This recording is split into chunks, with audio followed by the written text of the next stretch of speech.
దేశ స్వాతంత్ర్యోద్యమాన్ని ఉర్రూతలూగించి నాటికి నేటికి ఎందరికో స్ఫూర్తిదాయకంగా నిలుస్తున్న వందే మాతరం గీతం పుట్టి ఈ రోజుకు 150 సంవత్సరాలు అవుతున్నది. ఈ సందర్భంగా కేంద్ర ప్రభుత్వం వందే మాతరం గీతం 150 ఏళ్ల ఉత్సవాలను నేటి నుండి ఒక సంవత్సరం పాటు దేశమంతటా ఘనంగా నిర్వహించాలని సంకల్పించింది. ఈ సంకల్పంలో భాగంగా ఈరోజు దేశమంతా సామూహిక వందే మాతరం గీతాలాపనతో పాటు సంవత్సరమంతా వివిధ రకాల కార్యక్రమాలు నిర్వహించాలని నిర్ణయించింది. అయితే ఈ గీతం గురించి, దానిలోని భావం గురించి కాసేపు మాట్లాడుకుందాం. మనం ప్రతిరోజు పాఠశాలల్లో, కార్యాలయాల్లో, సమావేశాల్లో పాడుతున్న వందే మాతరం గీతం చాలా చిన్నగా ఉంది. దాని పూర్తి గీతం గురించి ఇప్పుడు ముచ్చటించుకుందాం. వందే మాతరం పూర్తి గీతం 6 చరణాలుగా ఉంది. ఈ గీతం బంకించంద్ర చటోపాధ్యాయ 1875 నవంబర్ 7వ తేదీన రచించారు. అంటే సరిగ్గా ఈ రోజుకు 150 సంవత్సరాలు. 1882లో రాసిన ఆనందమఠం నవలలో తొలిసారిగా ఈ గీతం ప్రచురించబడింది. ఈ గీతం యొక్క అర్థం గురించి మనం ఒక్కసారి ముచ్చటించుకుందాం.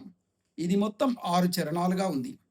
వందే మాతరం గీతం యొక్క భావం ఏమిటి చూస్తే, పుణ్యప్రదములైన గంగా యమునాది జీవనదులను కలిగిన దానవు మధుర ఫలభరితపు మలయ పర్వతముల నుండి వీచే గాలుల చేత చందనాన్ని పొంది మా సేద తీర్చే వాత్సల్య పూర్ణవు అయిన తల్లి నీకు నమస్కరిస్తున్నాను అంటూ మొదటి చరణం ప్రారంభమవుతుంది. స్వచ్ఛమైన తెలివెన్నెల చేత పరవశించిన రాత్రులు కలిగిన దానవు, వికసించిన పారిజాత సుమాలతో శోభించే నిత్యమంగళ రూపానివి, దరహాస చంద్రికలతో మాపై ప్రేమామృతాన్ని కురిపించే వాత్సల్య పూర్ణవు, లలిత పద సంభరిత సంభాషణ చతురవవు అయిన తల్లి నీకు ప్రణామములు అంటూ రెండో చరణంలో సాగిపోతుంది. విజయయాత్ర సంరంభోత్సవ సమయంలో అసంఖ్యాక ప్రజల గొంతుకలలో నినదించే జయ జయధ్వానానివి. నీవు కోట్లాది భుజాలపై ధరింపబడిన పదునైన ఖడ్గ సముదాయము కలిగిన దానవు, అధికాధిక బల సంపన్నురాలవైన ప్రచండ శక్తి స్వరూపినివి అయిన నిన్ను అబల అని పేర్కొనడం లో ఔచిత్యం లేదు. తల్లి, శత్రుమూకలను సంహరించగల బలోపేతమైన వీరమాతవు నీవు. ప్రాణికోటి సకల దుఃఖాలను పోగొట్టి తరింపజేయగల దానవు నీవే తల్లి అంటూ మూడవ చరణం సాగిపోతుంది. నీవు సమస్త జ్ఞానానివి, ధర్మానివి, సకల జీవకోటిలో చేతన కేంద్రమైన హృదయ స్థానానివి, సకల జ్ఞాన సారానివి నీవు, సమస్త జీవుల ప్రాణానివి నీవు.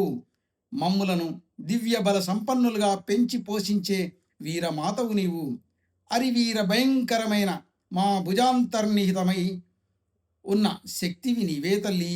అమ్మా, మా అందరి హృదయాలలో జనించే భక్తి రూపానివి నీవే. ప్రతి మందిరంలోనూ నీ దివ్య మంగళ విగ్రహాన్ని ప్రతిష్ఠించుకుంటాము అంటూ 4వ చరణం సాగుతుంది. దశవిధ ఆయుధధారిణి అయిన దుర్గవు నీవు, సకల సంపత్ ప్రదాయిని అయిన లక్ష్మీదేవివి నీవు, పరాపర విద్యా ప్రదాయిని అయిన సరస్వతీమూర్తివి నీవు. తల్లి, నీకు అభివాదములు.